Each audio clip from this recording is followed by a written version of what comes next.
Hi viewers, welcome to our channel. ప్రస్తుతం మనతో పాటు ఇమ్మంది రామారావు గారు సీనియర్ జర్నలిస్ట్ ఉన్నారు. వారితో ఒకసారి మాట్లాడదాం. సార్ నమస్కారం. సార్ నమస్తే. సార్ శ్రీరెడ్డి మనకు తెలుసు, సోషల్ మీడియాలో చాలా యాక్టివ్ గా ఉంటుంది, కాంట్రవర్షియల్ కామెంట్స్ చేస్తుంది, ఎప్పుడు కూడా వార్తల్లో నిలుస్తూ ఉంటుంది సార్. అయితే ఇప్పుడు శ్రీరెడ్డి అరెస్ట్ అయినట్టుగా వార్తలు వస్తున్నాయి సార్. అంటే చంద్రబాబు గారి పైన, పవన్ కళ్యాణ్ గారి పైన, అనిత గారి పైన కొన్ని కామెంట్లు చేసిందని చెప్పేసి కేసు నమోదు చేశారు, అందుకే అరెస్ట్ చేశారని వార్తలు వస్తున్నాయి. అసలు ఏం జరిగింది, మీరేం చెప్తారు సార్?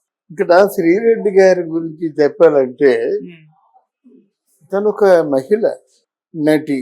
ఆవిడ ఏ లక్ష్యంతో వచ్చిందో, మొదట్లో రావడం మంచి ఆర్టిస్ట్ అవుదాని వచ్చింది. అనుకోకుండా సాక్షిలో ఒక కెమెరా అంటే మామూలు వీడియోలో ఈ డిజిటల్ ఫీల్డ్లో వర్క్ చేసింది.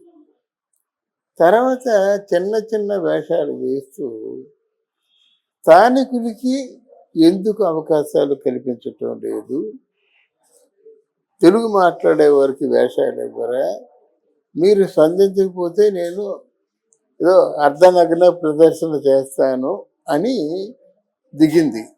దాంతో ఒక్కసారి హూయిద్ది శ్రీరెడ్డి అని అందరూ ఆశ్చర్యపడ్డారు. ఏమిటది, వినుచాంబరిదురుగా అర్ధనగ్న ప్రదర్శన చేయడం, అక్కడితో ఆగిపోవడం, ఇండస్ట్రీ అంతా ఒక్కసారి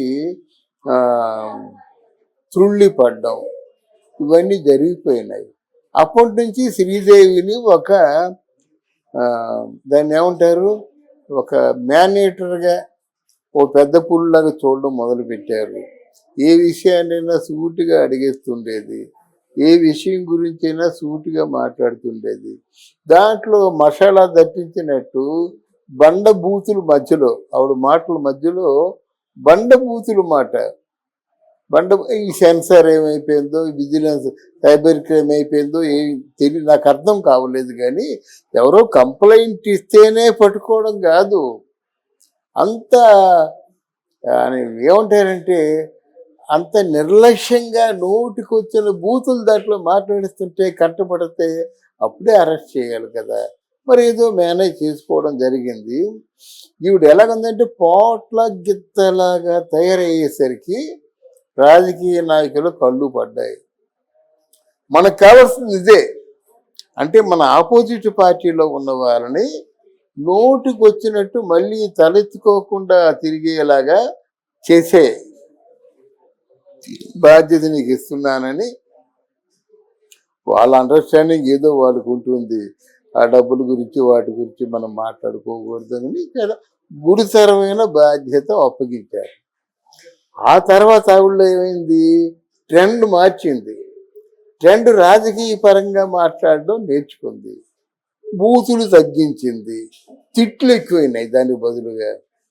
అలా అయిపోయింది. రాను రాను ఆవిడ ఎంత ఎదిగిపోయిందంటే, నువ్వు నాకు ఆపోజిట్గా ఏవైనా మాట్లాడితే నువ్వు ఉండవు అని హెచ్చరించే పరిస్థితికి వచ్చేసింది. ఆపోజిట్గా ఎవరు ఇప్పుడు మనం మాట్లాడుకుంటున్నాము, ఆవిడ జీవితం పరిణామ క్రమం గురించి మాట్లాడుతున్నాం కానీ ఆవిడ గురించి ఒక తిట్టలేదు కదా, నీచంగా మాట్లాడలేదు కదా ఆవిడలాగా.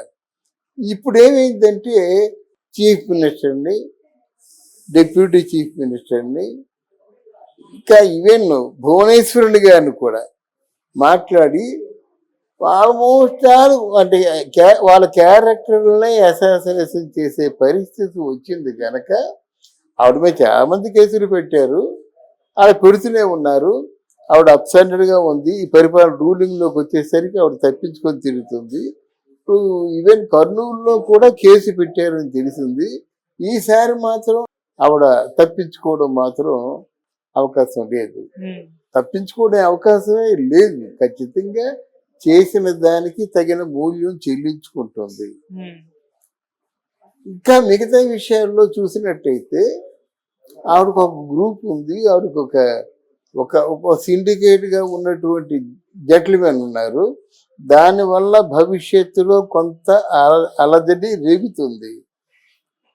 మీ కొత్త విషయం చెప్తా, జయలలిత అనుకుంది ఏదో పిచ్చిదైన నన్ను నమ్ముకొని తిరుగుతుంది అని అనుకుంది. కానీ ఏ శశికళని నమ్మి తన వెంట తిప్పుకుందో ఆ శశికళ వల్లే తనకు జాబ్ వస్తుందని ఆవిడ ఊహించలేదు కదా. అలాగే జగన్మోహన్ రెడ్డి అయినా చంద్రబాబు నాయుడు అయినా పరిపాలన పరంగా రాజకీయ పరంగా చూసుకుంటారు కానీ ఇంకా రౌడీల పరంగా చూసుకునే పరిస్థితి వాళ్ళకు ఉండదు కదా. పవన్ కళ్యాణ్ ఉద్రేకంగా మాట్లాడతాడు, జై జనసేన అని ఒక ఐసేస్తే ఏం చేస్తాం, చేయలేం కదా. అంటే అటువంటి వాళ్ళు రంగంలో దిగుతారు. అరెస్ట్ చేయడం, శ్రీరెడ్డిని అరెస్ట్ చేయడం కాదు, శ్రీరెడ్డితో పాటు శ్రీరెడ్డికి సహకరించి వెనుకదన్నుగా ఉన్న వాళ్ళు కూడా అరెస్టు చేయాలి. అది మనం చెప్పుకునే మాటలు. లేకపోతే మరి ఎప్పుడు ఆ గలభా జరుగుతూనే ఉంటుంది. ఇప్పటికే తెలుగుదేశం పార్టీ వాళ్ళు చాలా లేట్ చేశారు కనుక ఈ విషయంలో మనం చెప్పదలుచుకున్న మాటలు సూటిగా చెప్తున్నమాట. పావుని తోక మీద కొట్టకూడదు. పావుని తోక మీద కొడితే సరిగ్గా ఎగిరి నెత్తి మీద పొడుస్తుంది. పావుని ఎప్పుడు తల మీదే కొట్టాలి, చచ్చినంత వరకు కొట్టాలన్నమాట. అది ఆ జాగ్రత్తలు తీసుకోకపోతే మళ్ళీ ఇబ్బందులు ఇద్దరికీ తప్పు, కూటమి వాళ్ళు తప్పదు అన్నమాట. ఎందుకంటే వాళ్ళు దెబ్బ పడుతున్న కొద్దీ రెచ్చిపోతుంటారు. పగలు ప్రతీకారాలు వస్తాయి సంబంధంలో.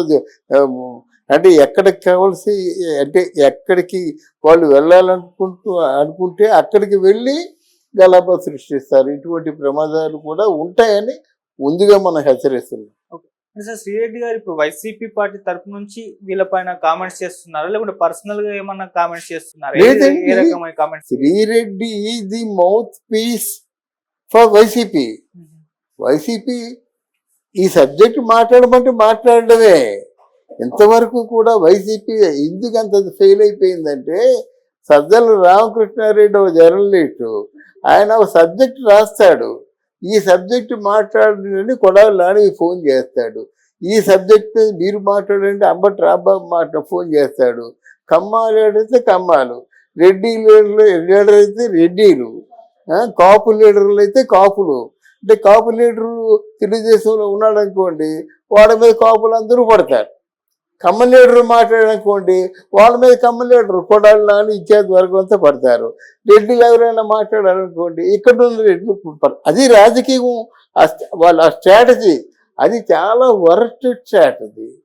ఎందుకంటారా, ఇప్పుడు రెడ్డికి రెడ్డి వచ్చినట్టయితే వాడు మాట్లాడమన్నాడు కాబట్టి మాట్లాడతారు. కానీ అమ్మ నా కొడుకు రేపు పొద్దున్న నాకు కూడా ఇట్లాంటి పరిస్థితి వస్తుంది కదని మనసులో ఎంతైనా ఉంటుంది.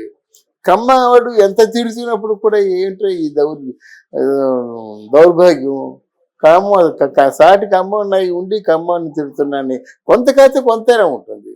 అటువంటి రాంగ్ స్ట్రాటజీ ఉందన్నమాట. అది ఏదో అనుకుంది మా శ్రీరెడ్డి. ఆ విధంగా ఏదో కొంచెం ఆవిడ మానసికంగా కొంత దానికి మానసికంగా పర్ఫెక్టెడ్నెస్ ఉంది, సఫలత్వం ఉంది కాబట్టి ఇలా అయిపోయింది. శ్రీరెడ్డికి పెళ్లి అయింది, పిల్లలు ఉన్నారని జనం అనుకున్న సందర్భాలు కూడా మనం విన్నాం అన్నమాట. అంటే నిండు 100 ఏళ్ళ జీవితాన్ని మనం కుదించుకుంటున్నామని ఆవిడ గ్రహించాలి.